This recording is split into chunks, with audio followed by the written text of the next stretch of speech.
Glue and cardboard seem to be almost inseparable these days, but if you're not fortunate enough to have that adhesive on hand, there is no need to fear, because in this video, I'm going to show you 4 ways to connect good old-fashioned cardboard to good old-fashioned cardboard with no tape, no glue, just plain old joints.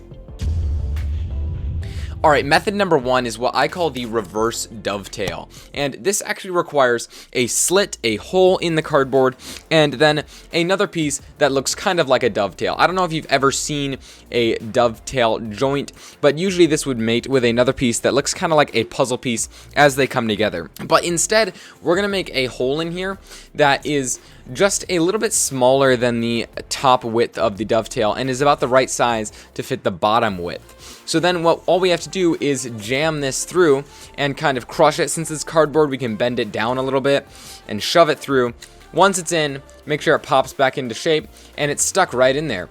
Since this was wider, it naturally isn't going to want to fit back through, and it takes a good deal of force to pull it back through the wrong way. Obviously, the more times we put it through and back, the looser it's going to get. But if we made these slits a little tighter, it would definitely aid in keeping it stuck in there nice and tight. Before we get any further, I want to make sure you know that there are links and timestamps down in the description below, as well as anything else I mention in this video. So to get the full experience, make sure you go and check that out. If we're just meeting, my name's Eli and this is Maker Brain, and I love to help you access and implement your creativity with weekly videos. So if that sounds like your kind of jam, then consider subscribing and smashing the like button if you already got value with that first tip. So let's move to tip number 2. Method number 2 is what I call the grain gripper. This is a really interesting way to joint cardboard, and what you're going to do is first cut just a normal slit in the cardboard without widening it at all. So instead of making a hole, it's just a slit. Then you're going to take the knife and pry it from side to side, moving it back and forth to open it up just a little bit.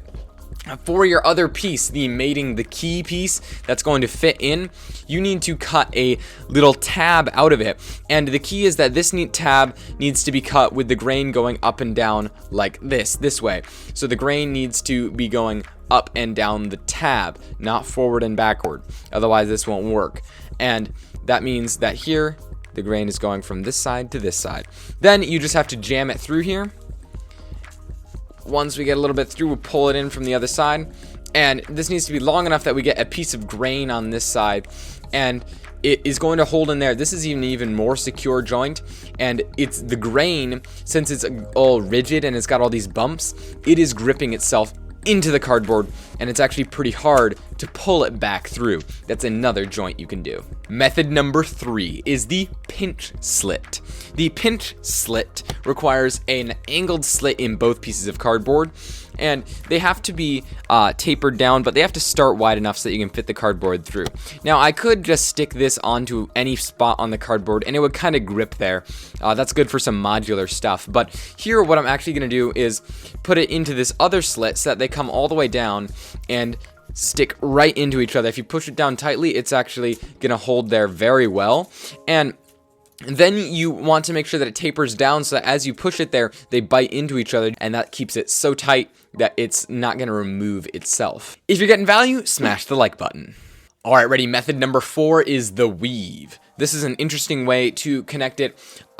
You need 2 channels in the cardboard, and again, the closer they are to the correct diameter of the cardboard, the better result you're going to get. So, and then you're going to need this other piece of cardboard that fits perfectly through there, and you're going to fold it in half. So you've got 2 slits in there this time, and then both ends go through, and you're left with a weave type look. On this side, it goes in and out, and then on this side you have 2 tabs of cardboard sticking out that definitely aren't going to pull out without ripping the cardboard.